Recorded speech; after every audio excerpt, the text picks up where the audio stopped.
I still remember the sound of the gravel under my tires that morning, the crunch that felt like the start of a new life. 5 hours from Pittsburgh to the West Virginia Ridge, the air colder cleaner, I'd finally done it. After 30 years climbing utility poles in the snow, I'd bought my dream cabin, 40 acres, a mountain view, a place to breathe again. But as I rounded the last bend, that dream started to rot right before my eyes. There were 3 cars in my driveway, a new Chevy Tahoe, a beat-up contractor truck, and a silver Camry. Smoke rose from my chimney, even though I hadn't set foot inside yet. For a second, I thought maybe the bank had sent cleaners early. But then I saw her. A blonde woman on the porch, early 50s, holding a shotgun like it was part of her morning routine. Her voice hit me like gravel in a blender. "Get off my property before I call the cops." I froze. She wasn't confused. She was furious. Behind her, I could see curtains, not mine, hanging in the windows. Someone else's dinner cooking inside my kitchen. I held up the deed, the one I'd kept in a clear folder like a badge of honor. "Ma'am, there's been a mistake. I own this house." She didn't even look at the papers. "That's fake. My family built this place. You've been scammed." Then a man came out behind her. Big guy, red clay still on his boots, face like he'd lost every argument but kept fighting anyway. "Auction was fraudulent," he said. "We're reclaiming what's ours." My stomach dropped. I'd spent Helen's life insurance on this house. Every overtime shift, every dollar we'd saved since before she got sick, it was all in that deed. And now 2 strangers stood on my porch calling it theirs. My contractor buddy Des stepped out from the truck beside me. He didn't say much, just muttered, "We need a lawyer fast." The air felt thin. I could smell pot roast from inside, hear a TV playing faintly through the wall. They weren't trespassers. They moved in. When the sheriff showed up 20 minutes later, I thought things would finally make sense. I thought proof mattered. He stepped out middle-aged, gut pressing against his buttons. That seen-it-all look cops wear when they don't plan to help. He shook hands with the man like they went fishing together. "Wade, good to see you." I held out the deed, the closing documents, everything. "Sir, I bought this legally. Bank foreclosure, clean title." He skimmed them like he was reading a grocery list, then shrugged. "Civil matter," he said. "Both of you claiming ownership. Gotta let the courts decide. Till then, nobody's evicting nobody." I just stood there, my hands shaking, the wind biting through my jacket. The sheriff drove off, tires spitting dust, leaving me watching strangers live inside the home I'd paid for in full. The woman, Pamela, I'd later learn, smiled at me from the porch. "Possession's 9/10 of the law, sweetheart." And then she closed my door. Des and I sat in the truck for a long time, the kind of silence that hums in your ears. Finally, he said, "You just got robbed, brother, and the law helped them do it." He was right. That night, I checked into a roadside motel 10 miles down the highway. Buzzing neon sign. Room smelled like mildew and someone else's regrets. Couldn't sleep.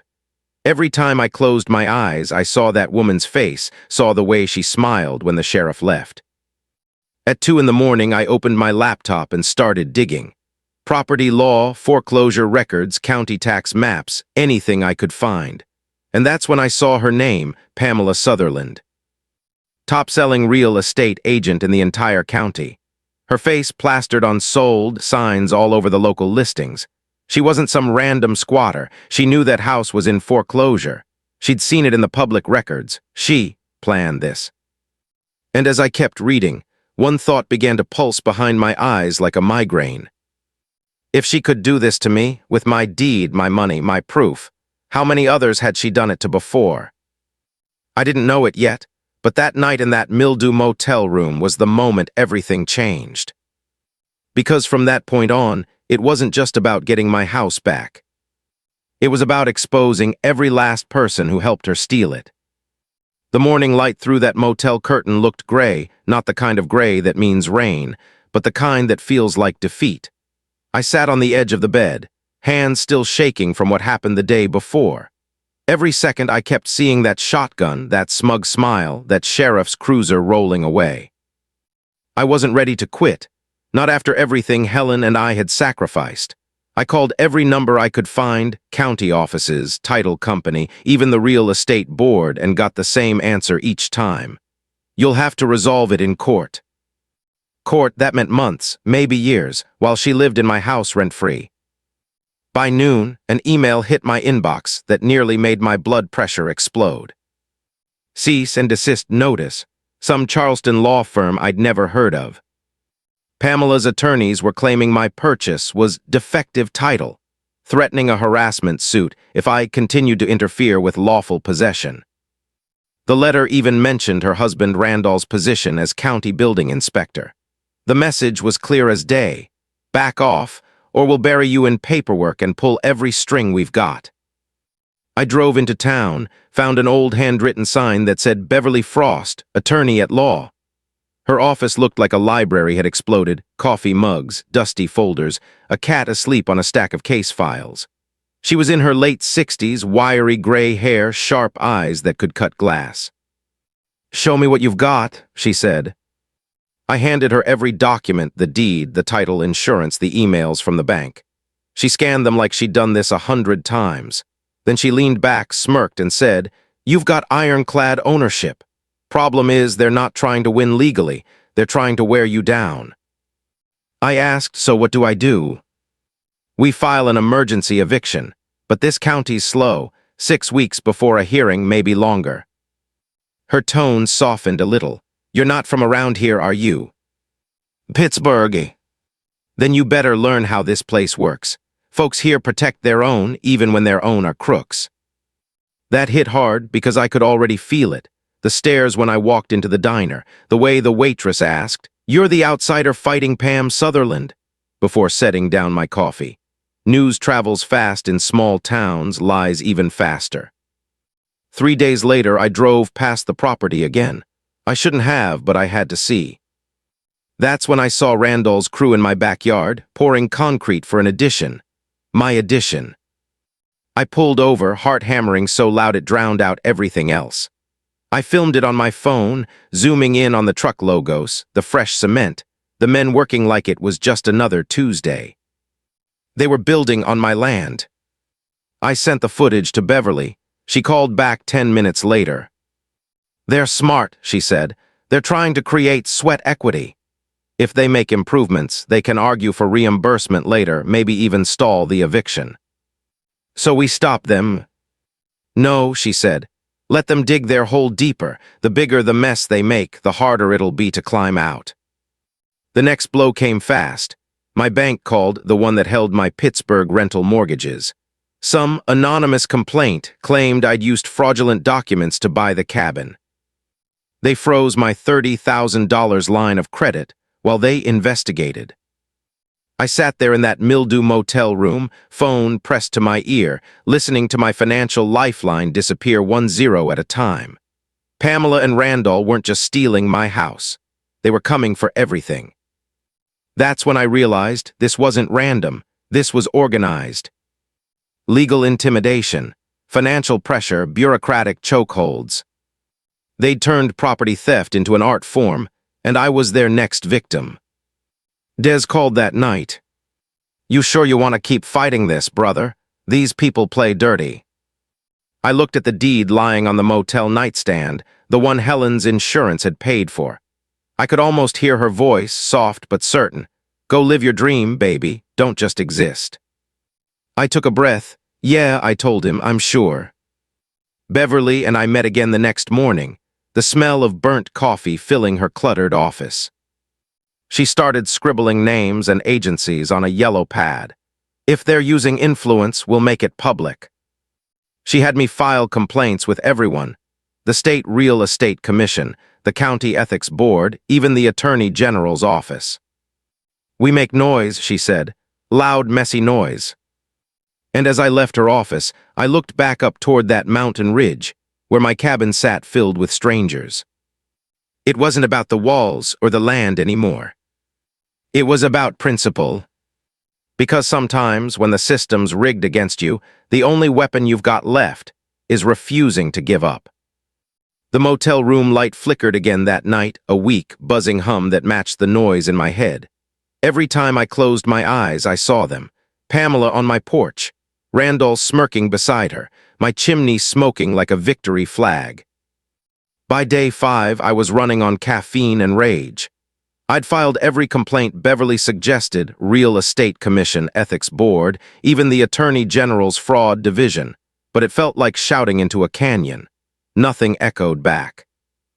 That's when Des called with a lead. "You know Randall's the county inspector, right?" he said. "I checked public records. He signed off on half the new construction in this county, and half those permits look shady." "Shady how?" "2 of them approved in under 10 minutes. No site visit, no inspection logs." A slow burn spread through my chest. It wasn't incompetence, it was a racket. That night I sat at the motel desk, the air thick with the smell of old cigarettes, scrolling through property records until my eyes blurred. Then I saw it, Randall's Construction Company. Small-time LLC. Listed on 3 projects that had also passed inspection by him personally. Conflict of interest clear as day. The next morning, while my coffee turned cold in front of me, I got an unexpected ally. Her name was Lan Pritchard, 60-something, retired county clerk.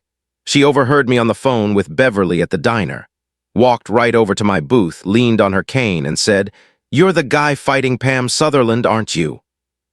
I nodded cautiously. She smiled, that sharp kind of smile people wear when they've seen too much.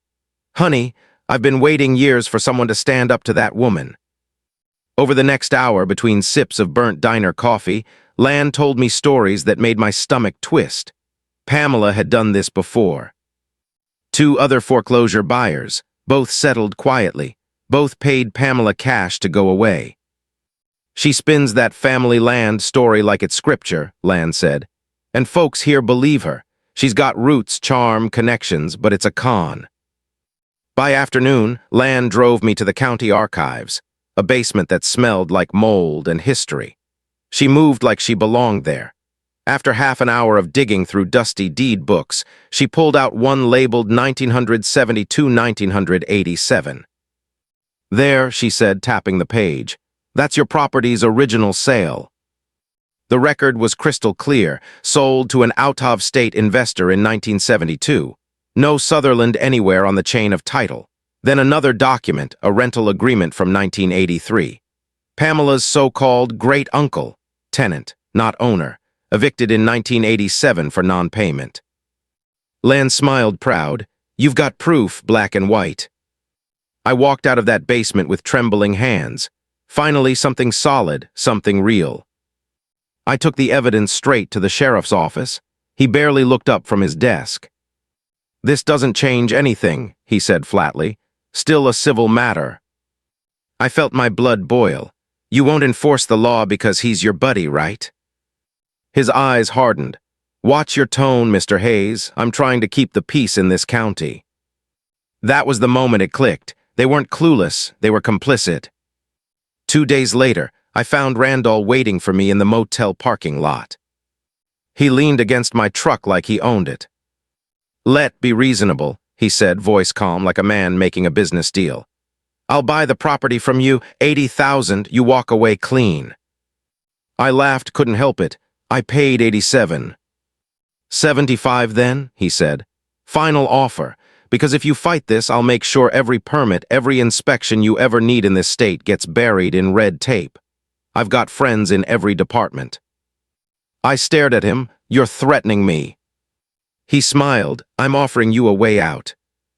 I stepped closer. "Get out of my sight." He left in a spray of gravel. My hands were shaking when I went back inside. I poured 2 fingers of whiskey, rare for me, and just sat there staring at the deed on the nightstand. That's when my daughter, Emily, called from Philadelphia. "Dad," she said, voice tight. "Travis showed me those Facebook posts. People here are saying scary stuff. Maybe take the money and walk away." I looked at Helen's photo on my phone, the last picture before chemo took her hair. "Your mom and I saved our whole lives for this," I said quietly. "I'm not letting some crook steal it just because he's got a badge and a buddy in the courthouse." Emily was silent for a long moment. Then she whispered, "She'd be proud of you, Dad." I felt my throat tighten. "Yeah," I said, "she would be." Outside, the wind howled through the motel parking lot, rattling the old sign. But inside, for the first time in weeks, I felt steady. Because now I knew exactly what I was fighting and who I was up against. The day I decided to go on a fence, the air felt different. Cold, clean, sharp enough to hurt when you breathed too deep. I drove to Beverly's office before sunrise, headlights slicing through the mountain fog. She was already up, that woman never seemed to sleep. Her old desk lamp cast a yellow glow over stacks of case files that looked ready to topple. "Morning, Garrett," she said without looking up. "You ready to make some noise?" "More than ready," I told her. We started with what she called bureaucratic warfare. She helped me file a complaint with the State Real Estate Commission, conflict of interest, since Pamela was both an agent and an illegal occupant. Then another complaint to the County Ethics Board for Randall, citing abuse of power while serving as an inspector in a personal property dispute. And finally, one to the Attorney General's office requesting a fraud investigation. Beverly called it death by 1,000 paper cuts. I just called it hope. Still, Pamela hit back fast. The next morning, my phone buzzed with a Google alert, a review on my old electrical business page, the one I hadn't touched in years. She posted a paragraph calling me a con artist, claiming I'd scammed her family out of ancestral land. Within hours, the story spread through local Facebook groups like wildfire. People I'd never met were calling me a thief, a liar, a Yankee outsider. The messages started pouring in. "Go back to Pittsburgh. Leave decent folks alone." One said, "Hope you have an accident on those mountain roads." I tried not to read them, but you can't help it.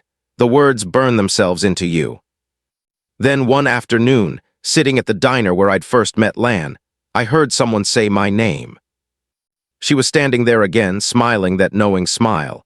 "You're making waves, honey," Pam's rattled. "I can tell," I muttered. "Half the town thinks I'm the devil." "Good," she said. "Means she's scared." She handed me a faded folder, corners frayed from age. "I found something you'll want to see." Inside were copies of old foreclosure notices, 2 addresses I didn't recognize. These were the other properties she squatted in. Same story, family land, both settled quietly. "She's been doing this for years," I whispered. Lan nodded, and getting away with it because nobody wanted the fight. That night I took the documents to Beverly. Her eyes widened. "This changes everything. We're adding fraud and conspiracy to our complaint." She grabbed her phone and started calling contacts I didn't even know she had. We're not letting her hide behind small-town politics anymore.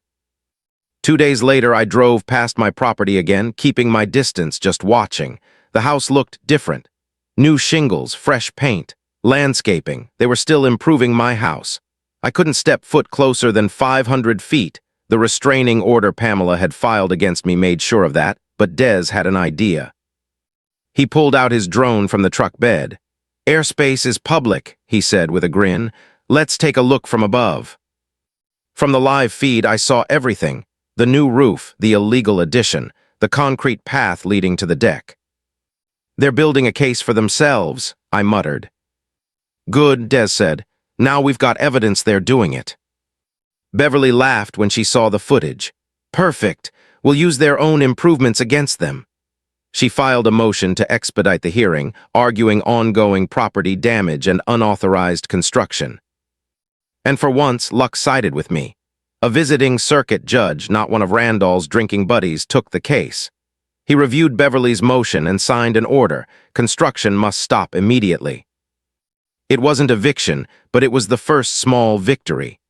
I drove back to that mildew motel and sat on the bed, staring at the paper like it was a lifeline. Pamela must have felt cornered, because the next morning she struck again, this time with something nastier. A temporary restraining order claiming I was harassing her family by emailing through lawyers and stalking her by driving past my own property. The local judge granted it. Just like that, I was legally banned from coming within 500 feet of the house I owned. The irony stung worse than anything so far. But Beverly just sighed. "She's desperate, you're winning, and she knows it." Then, as if to prove her right, the local paper ran a story the next week. Out-of-town buyer battles local family over mountain home. They painted Pamela as a victim, called my house her family land. I wasn't a widowed electrician chasing a dream anymore. I was a foreclosure vulture. I read the comments I shouldn't have. Yankees ruin everything. Hope the family wins. Each word felt like another nail in my reputation. But that night Des called. "Don't check Facebook, man, just focus. I've been digging through records and I found something." "What?" I asked. He paused, then said, "Randall got paid by the bank before you even bought the place, $8.5 grand to secure and maintain it. He was supposed to winterize it, not move in." I sat up straight. "You're telling me they were living there while the bank still owned it?" "Yep," he said, "before the auction even happened." The pieces snapped together. This wasn't some mix-up, it was a setup. And they'd done it before. I stared at the ceiling that night, the motel light flickering again, and I made a silent promise. I was done defending myself. From now on, I was taking the fight to them. I barely slept that night. Every time I blinked, I saw the pieces falling into place. Pamela's fake family story, Randall's county job, their sudden ownership. They hadn't just stolen my house. They'd engineered it. The next morning, I took everything Des found straight to Beverly. Her office smelled like burnt coffee and victory. She scanned the bank documents with a slow, wicked smile. "So Randall was paid to secure the property before it sold," she said, "and instead he moved his family in." "Exactly." She sat back, grinning. "That's not civil anymore, Garrett, that's criminal." She filed an amended complaint that same afternoon. Fraud, conspiracy, theft by deception. And suddenly the tone shifted. Pamela's fancy Charleston lawyers, the ones who'd been throwing their weight around, withdrew from the case within 48 hours. They cited ethical conflicts. Translation: they saw the storm coming and didn't want to drown in it. Word spread fast. Randall got suspended from his county inspector job pending an ethics review. The sheriff, the same one who'd once waved my deed away, suddenly found his professionalism. The state attorney general's office had eyes on him now, and he couldn't afford to look dirty. For the first time, I felt the tide turning. But that's when they hit back hard. It was 3 a.m. when I heard the sound. Not thunder, sharper, closer. I stepped outside the motel and froze. My truck's windows were smashed, every tire slashed, and across the hood in dripping red spray paint, one word: leave. The smell of paint and cold metal burned my throat. I stood there under the buzzing parking lot light, the silence so heavy it hurt my ears. When Sheriff Hooper showed up, he scribbled in his notebook like it was a routine theft. "Probably kids," he said, barely glancing at the damage. "You know damn well who did this," I snapped. He didn't deny it, didn't confirm it either. Just gave me that same bored stare and said, "You should think about going back home." Back home, like I didn't already lose that. I sat on the motel bed afterward, staring at the shattered glass on my hands, wondering if I'd gone too far. Maybe I should have taken Randall's $75,000 offer and walked away. But then I looked at Helen's photo, the one where she was laughing so hard her eyes disappeared, and I heard her voice again. "Go live your dream, baby." No, I wasn't done. A few days later, Beverly's paralegal found something in the archives, a single misfiled tax lien certificate from 2009. Pamela's great-uncle had owed $14,000 in back taxes on a parcel nearby. The county sold it. He lost the land. But the description overlapped my property by 3 acres. A clerical error that Pamela had probably used to spin her family land lie. I paid $5 grand for a rush boundary survey. The surveyor spent 3 freezing days climbing that mountain with GPS equipment. When the results came in, I could barely breathe reading them. The cabin and 37 acres. Mine, clean title going back to 1972. Pamela's ancestral land. A completely different 3-acre patch, now owned by an investment trust out of state. Beverly's grin could have cracked glass. She's been fighting for the wrong dirt. We filed an emergency motion to compel, attaching the survey, the deeds, everything. When the hearing came, the courtroom felt electric. Pamela's new public defender, clearly out of his depth, tried to ask for more time. The judge cut him off. "Your clients have no legal standing," he said. "Eviction granted, 48 hours." Pamela screamed. Actually screamed, had to be escorted out by bailiffs. "This is my land, you're all corrupt." Her voice echoed down the courthouse hallway, even after the doors shut. Randall waited for me outside. His face was pale, hands shaking. He leaned in close enough for me to smell the tobacco on his breath.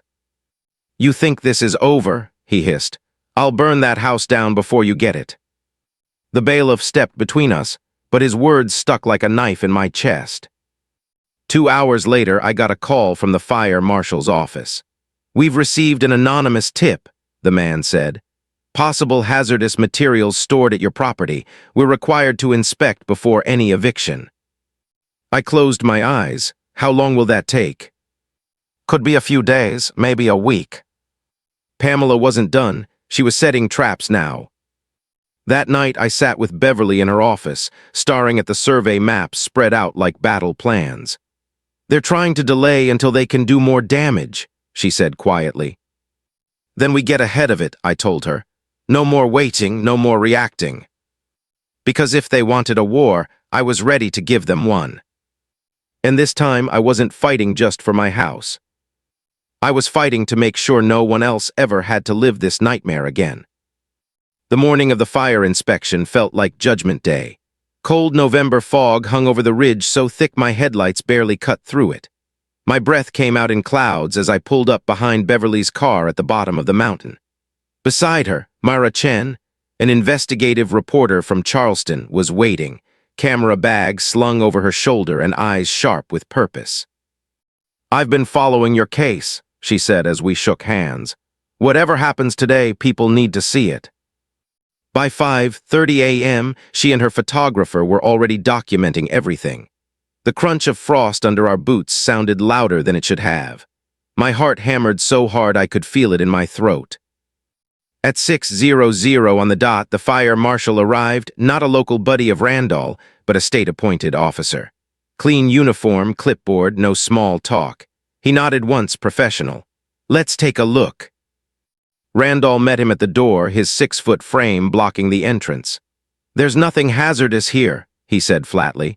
"Someone filed a false report." The marshal didn't blink. "Then you won't mind me checking." "You need a warrant." "For an emergency hazard inspection." "No, I don't." "Step aside." Randall's jaw flexed, but he moved. Mara's camera started clicking. The sheriff's cruiser idled nearby, steam curling from the exhaust, watching everything. We waited outside, me, Beverly, Mara, 30 of the longest minutes of my life. I stared at the chimney smoke twisting into the fog, wondering if this was how it all ended. Another delay, another trap. Then the marshal reappeared. His face was stone. "Found 5 55-gallon drums in the basement, unmarked."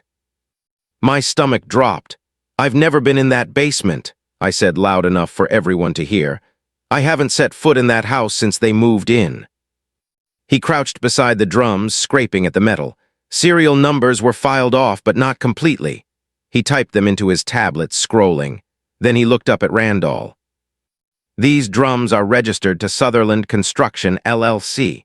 They were reported as disposed of 6 months ago." Randall blinked. "That's impossible. Someone must have planted." "They're filled with used motor oil," the marshal interrupted. "Illegal storage, environmental violation. You filed a false contamination report, then created the contamination yourself." The words hit like a hammer. Beverly exhaled slowly. Mara kept her camera steady, filming every second. The marshal turned toward me. "Property's now red-tagged until cleanup. No one can occupy until remediation."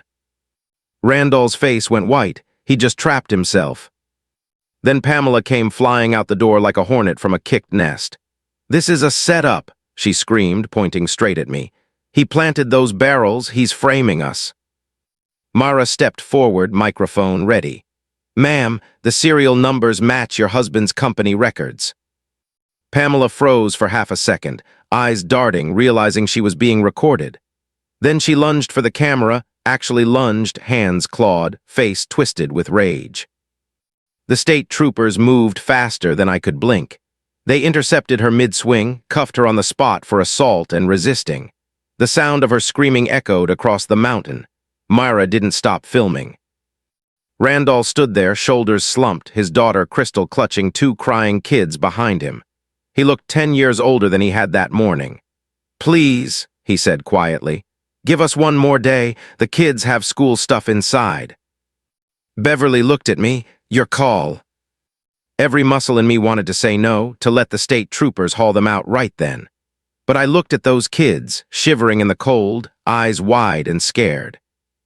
"2 hours," I said finally. "Personal belongings only." Randall nodded, but Crystal snapped. She stormed inside, grabbed a baseball bat, and started smashing windows from the inside, screaming, spray painting the walls, writing "thief" and "burn in hell" in dripping red letters across my living room. The troopers pulled her out kicking and sobbing. Second arrest before sunrise. When I finally stepped inside my own house, the smell hit me like a fist: rot, mildew, sewage, and spite. Human waste smeared on the bathroom walls, pipes ripped out, holes punched clean through the drywall, broken glass crunching under my boots. I stood there in the middle of it all, too tired to cry, too angry to speak. Myra's story went live 2 hours later. County inspector arrested after squatting in foreclosed home. The photos told the whole truth. Randall in cuffs, Crystal mid-vandalism, Pamela screaming as deputies led her away. By noon, local news picked it up. By evening, it hit national outlets. And for the first time since this nightmare began, the tide of public opinion turned. Comments poured in. "Finally, justice. This man's a hero." About time someone stood up to small-town corruption. I sat in that wrecked cabin, light streaming through broken windows, dust dancing in the air, and realized something I hadn't felt since Helen died.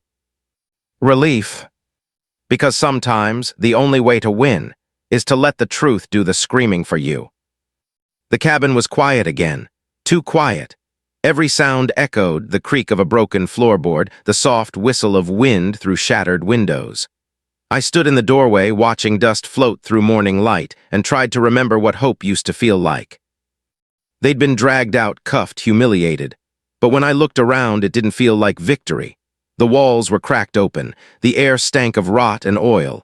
I had my house back, sure, but it looked like a crime scene.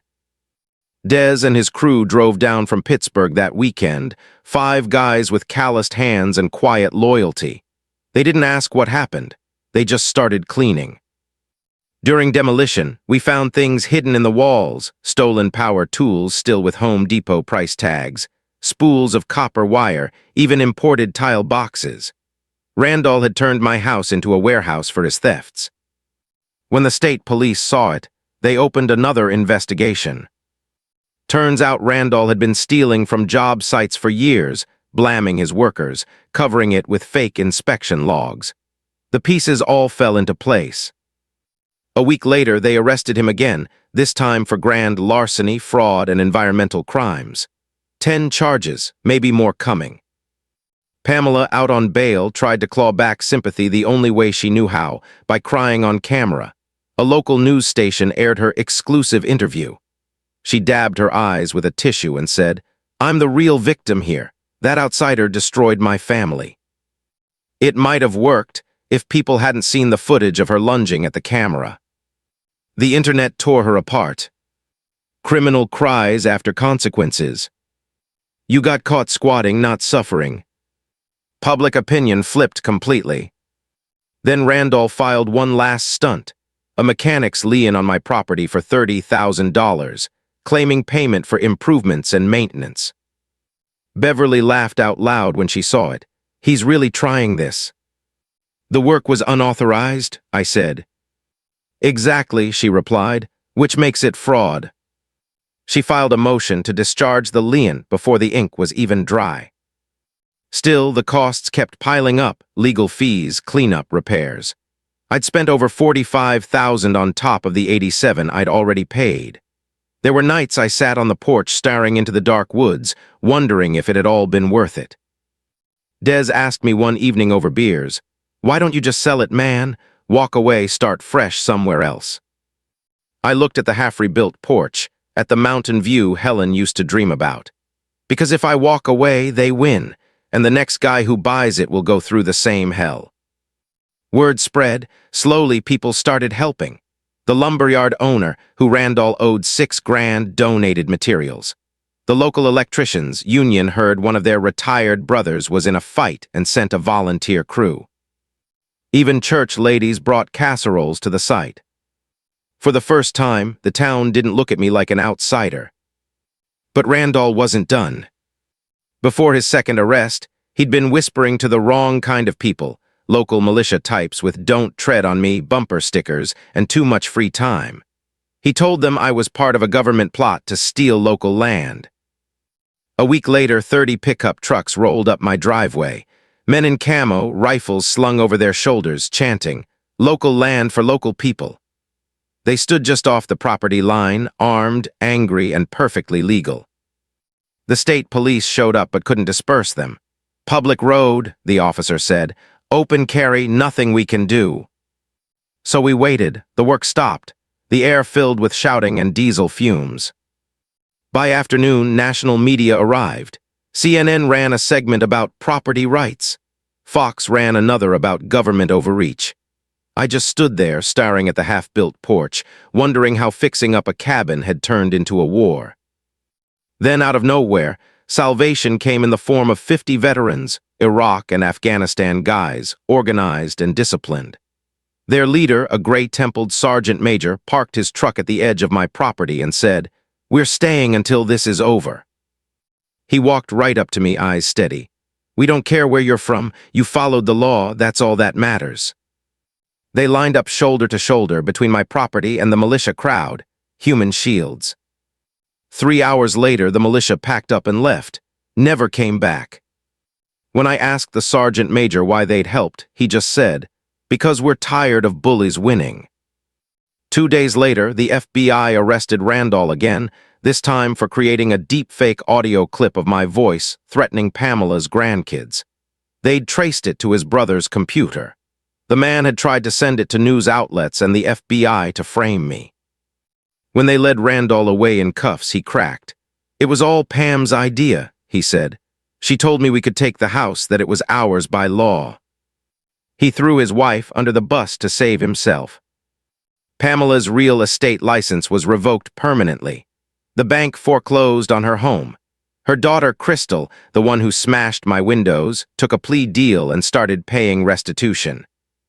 By the time the smoke cleared, I wasn't just rebuilding a house anymore. I was rebuilding a community that had almost destroyed itself protecting the wrong people. 3 months after the eviction, the mountain finally felt quiet again. No more shouting, no more sirens. Just wind through the pines and the steady tap of hammers rebuilding what they destroyed. By February, the cabin stood tall again, new porch, fresh stain, clean lines. The air smelled of sawdust and barbecue smoke. I decided to do something different, something healing. I invited the whole county. Everyone, supporters, skeptics, even the sheriff. I wanted them to see with their own eyes what truth looked like when it finally stood on its own 2 feet. That Saturday, 200 people showed up. Kids running in the yard, music playing, the veterans grilling burgers out front. I stood on that porch, the one I'd rebuilt with my own hands, and took a deep breath before speaking. "I didn't come here to steal anything," I said into the microphone. "I came here to build something, and despite everything, I still want to be part of this community." The crowd was quiet, not hostile, not cheering, just listening. And then tires screeched on gravel. A silver Camry pulled up fast, and out stumbled Pamela, uninvited, unhinged. Her makeup was smeared, eyes glassy. "Liar, thief," she screamed. "This is my family's land." Every phone came out, 200 cameras capturing her last performance. She tried to rush the porch, but the veterans stepped between us, calm, firm, no force. She kept screaming until her voice cracked. I waited until she quieted, then said gently, "Pamela, I'm sorry for what you've lost. But you didn't lose it to me. You lost it to your own choices." Des handed me a poster board, a timeline we'd made, every document taped to it like courtroom evidence. 1972, property sold to an investor. 1983, your gray tuncle rented, not owned. 1987, eviction for non-payment. 2009, different parcel tax sale. 2024, you and Randall squat in a foreclosed home you never owned. Each date, each page, each lie exposed under the mountain sun. The crowd murmured. Even her old friends stepped back, faces falling as they saw the truth spelled out in black and white. Pamela broke down, sobbing into the gravel. "I just wanted my kids to have something," she said. "Then you should have asked for help," I told her softly, "not stolen it." She slapped my hand away when I offered it. The sheriff, the same one who'd once dismissed me, stepped forward and said quietly, "Pamela, it's time to go." She was led away one final time, her cries echoing down the hill. And for the first time, the mountain was still. Then something unexpected happened. A man in the crowd, Carlos, Randall's old business partner, took the mic. His hands shook. "I need to say something," he said. "Randall cheated me out of $15,000 3 years ago. I stayed quiet because he had power here. But watching this man fight back gave me courage. I sued and I just won." 3 more people came forward telling their stories. Randall's years of fraud, intimidation, theft, all of it finally out in the open. Then a woman in a Navy suit approached. "Attorney General's office," she said, flashing a badge. "Mr. Hayes's case exposed systemic corruption. We've identified 12 other properties with similar irregularities. Randall Sutherland was involved in 9. The crowd gasped. She turned to me. "Your persistence helped us uncover a network of fraud. On behalf of the state, thank you." Applause started slow, then built into something powerful. Even the sheriff clapped. He walked up after the crowd dispersed, hat in hand.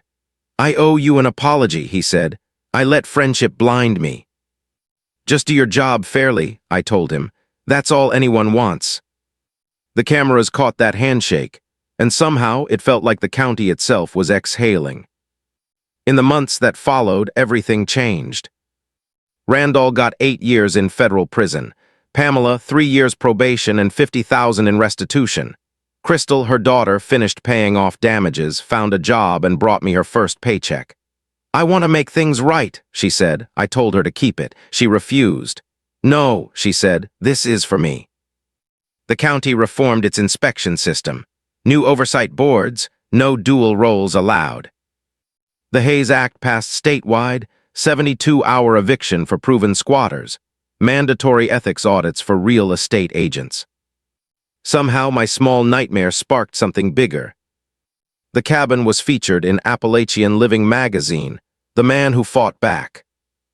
My YouTube channel, Blue Collar Property Rights, started as a side project, just me teaching people how to check titles, verify deeds, protect themselves. Within 6 months, it hit 500,000 subscribers. I donated 10 acres of the land to the county for hiking trails. The rest I called home. I started a scholarship in Helen's name for local kids in skilled trades. One of the first recipients was Crystal's younger sister. The irony wasn't lost on me. Life has a funny way of writing full circles. A year later, I hosted a town hall. 300 people came, local officials, homeowners, families who'd fought their own battles. The sheriff presented new policies for property disputes. Beverly, still sharp as ever, spoke about reform. And me, I stood there looking at the mountain sunset and realized Helen was right. I hadn't just existed, I'd lived. That night, alone on the porch, I looked out at the valley, the cabin lights glowing warm, chimney smoke curling into the stars. I whispered, "We did it, babe. Not the way we planned, but we did it." The next morning, I opened my mailbox, a letter from Montana. "Dear Mr. Hayes, I saw your story. I'm fighting a corrupt HOA. Can you help?" I smiled, folded the letter, and tucked it into my jacket. Des walked up with 2 coffees. "Another one." "Yeah," I said. looks like we're not done yet. Because sometimes, when life burns you down to ashes, you realize the ashes were never the end. They were the beginning. And that mountain cabin, it still stands, solid, quiet, alive. Proof that sometimes, the good guys actually win. You've heard this confession, now wait until you hear the next one. The truth that shatters everything you thought you knew.